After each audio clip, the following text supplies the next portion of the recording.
There's my pretty baby. Sweet love. I feel bad for her. She's still not herself. She has just not got herself. She just can't seem to. She's still thinking about Bam Bam. And she's laying there sleeping in the shade. Sweetie, come here and I'll love you.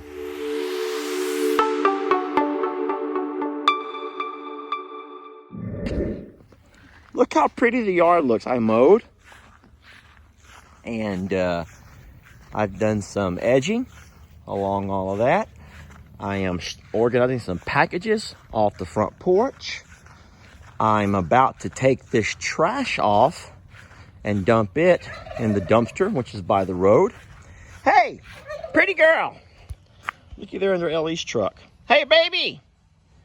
I don't know if you can see because of the shadow, but there's my pretty baby. Sweet love. I feel bad for her. She's still not herself. She has just not got herself. She just can't seem to. She's still thinking about Bam Bam. And she's laying there sleeping in the shade. Sweetie, come here and I'll love you. Ellie, come love her. She needs you to come into there and love her. Can you go love on her a little bit? Yeah, of course. She's sad, Ellie. Oh, pretty. Thank you, Ellie. Yeah.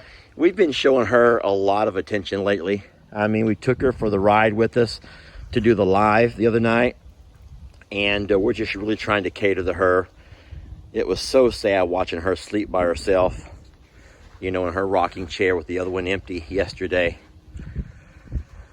Yeah, thank you, Ellie. He's going to pull her out of there and love her a little bit and kind of get her to...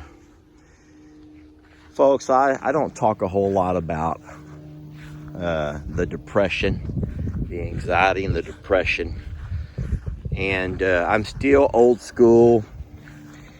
And I sometimes feel embarrassed to admit there's something going on inside of my head that I can't seem to figure out. When I call the doctor's office and I make an appointment and they ask me the reason, I'm embarrassed to tell the nurse or the secretary why I'm calling. And so, because my mind, I'm still old school enough.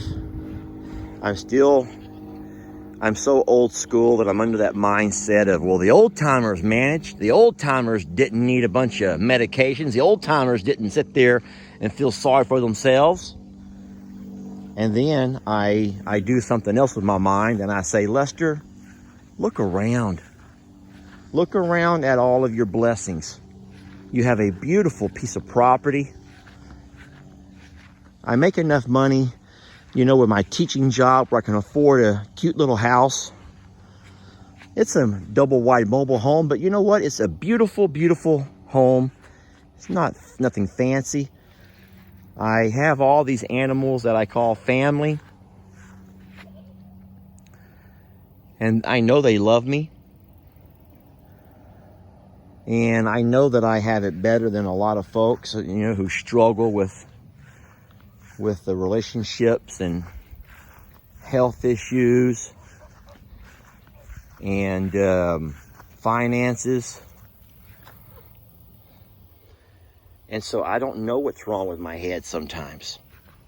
But when I see little Pebbles and I see other folks who share their stories and I read about some of the things that some of the followers of the page have to deal with and have dealt with and some of the loss, then I feel like a real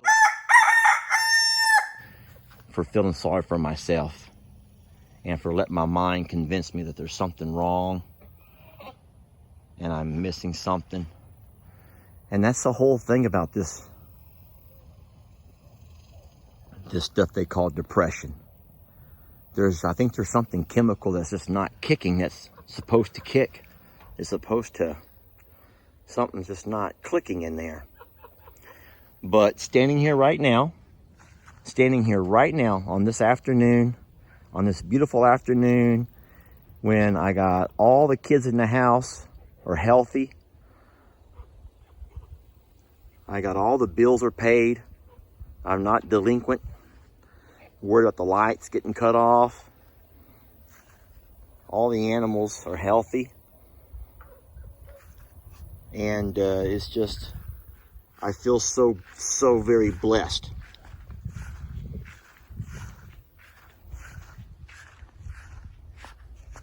Why am I even talking about this? I guess I just saw little Pebbles, and the way she's been acting these last few days is just, some days it's just harder to get out of bed than others. Some days you just don't really want to get up and get going. And I understand why she's that way. I totally understand why Pebbles feels that way. And she lost someone who was very dear to her. She lost her best friend. She lost her big brother. And so I totally understand why Pebbles feels the way she feels. And it could be a very long time before she is able to put the pieces back together. And so then, as a human, I'm thinking, Lester, you need to man up a little bit. And if animals can do it, then you can do it. This is cute. Cornholio's hanging out with one of the, here's the Dixie chicks. But look inside there.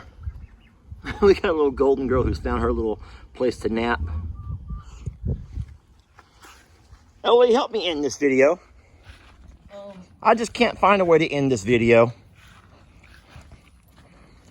Ellie's just out of the pool, folks. He's not just waking up or out of the shower. He's out of the pool. Yeah.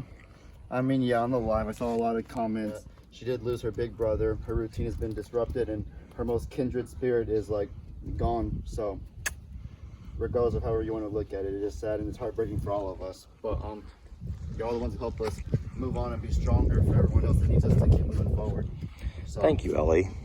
That's my opinion. You can always leave it up to Ellie to say it the right way. You know, I say nothing the right way. I come from a generation where I don't always think about what I'm going to say, and I don't really know the politically correct stuff or ways to say things. But I can always count on Ellie to tell me and keep me straight. Keep you in check. Keep me in check. Sometimes it's too late. A lot of y'all say, Lester, you should have just stopped when you could have. You should have stopped when you still could have.